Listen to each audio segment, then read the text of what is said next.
سوچ ابھی باقی ہے، چونکہ جتنی دیر تک عام آدمی کو کوئی ریلیف نہیں مل جاتا اتنی دیر تک میں سمجھتا ہوں نہ تو خدا خوش ہوگا ہم سے تو نہ مخلوق کی خوش ہوگی۔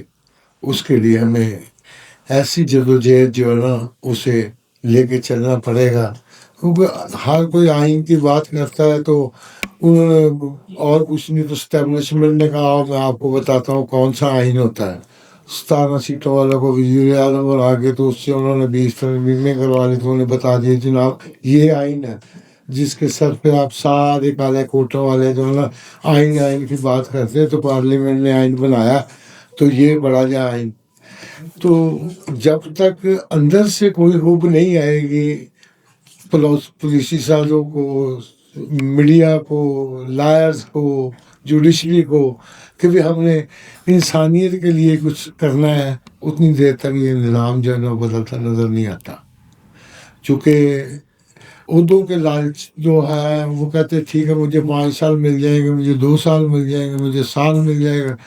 الیکشن جو ہے یہ وکلا ہو گئے، مجھے 20 سال ہو گئے اس پروفیشن کے لوگوں کے انتخابات دیکھتے ہوئے۔ ایک الیکشن ختم ہوتا تھا، اگر الیکشن پہ وکالت ناموں پہ دستخط بھی ہو جاتے ہیں جی اگلے سال تک تم استعمال کرو، ہم نے تم سے وعدہ کیا تھا کہ تم نے ہمیں ووٹ دیا۔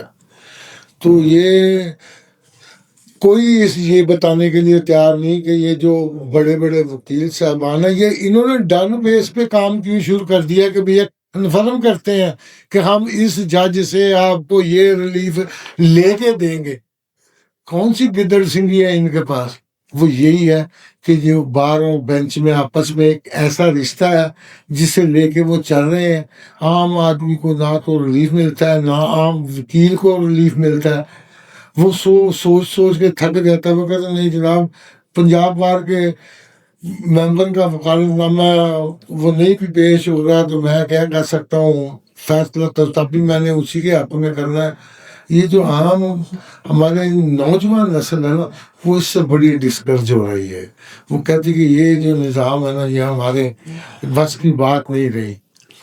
تو اللہ کی ذات جو ہے نا ہمیں صحیح راستے پہ صحیح سمن چلنے کی توفیق عطا فرمائے۔ چونکہ جب بھی کسی سے سینئر سے بات کرتے ہیں جی آپ کچھ کریں، وہ کہتے بس ٹھیک ہے جی نظام ایسا ہی چلے گا، روتے بھی ہیں ہنستے بھی ہیں، وقت گزرتا جاتا ہے۔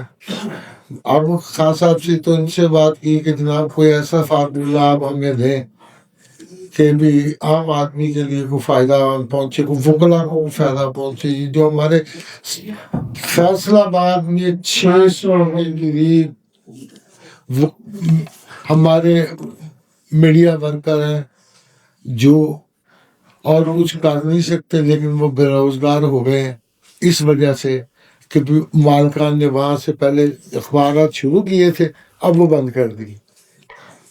ایسا کوئی فارمولہ وہ لوگ اور کر بھی نہیں سکتے۔ میں نے صرف فیصلہ آباد کی مثال دی ہے، تقریباً کوئی 60,000 کے قریب ورکر ہوں گے پورے پاکستان پہ جو بے روزگار ہو چکے ہیں۔ ان کے لیے کوئی متبادل میکانزم بنانے کی ضرورت ہے، لے کے چلنے کی ضرورت۔ کیونکہ خان صاحب نے جیسے بتایا کہ یہ جو لوگ چاہ رہے ہیں وکلا میں بھی تقسیم آ جائے تاکہ یہ قوت جو تھی یہ اسے تقسیم کیا جائے۔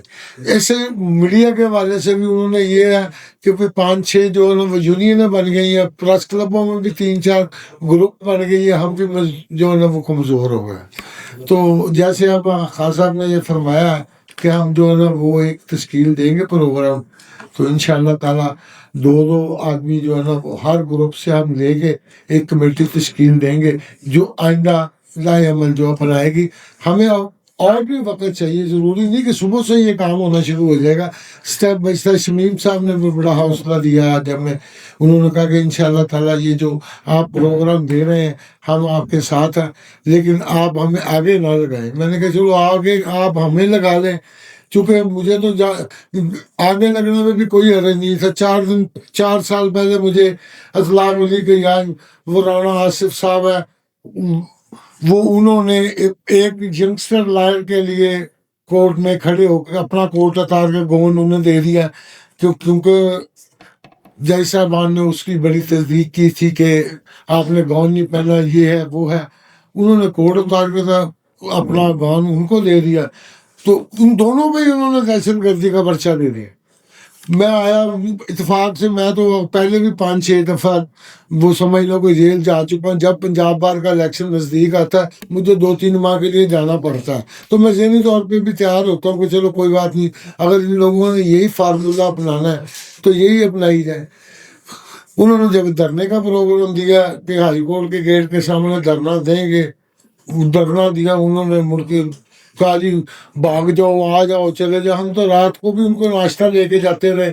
شہرت کا بھی شوق نہیں ہے، اللہ کی ذات میں باقی بھی ضرورتیں جو وہ اپنی خراج سے پوری کی ہوئی ہیں، جہاں کہیں بھی ضرورت پڑتی ہے ہمیں، ہم اپنا ٹائم دیتے ہیں، اور انشاءاللہ تعالیٰ اس پروفیشن کے لیے، پروفیشن کی بیٹرمنٹ کے لیے ہم اپنا کردار ادا کرتے رہیں گے۔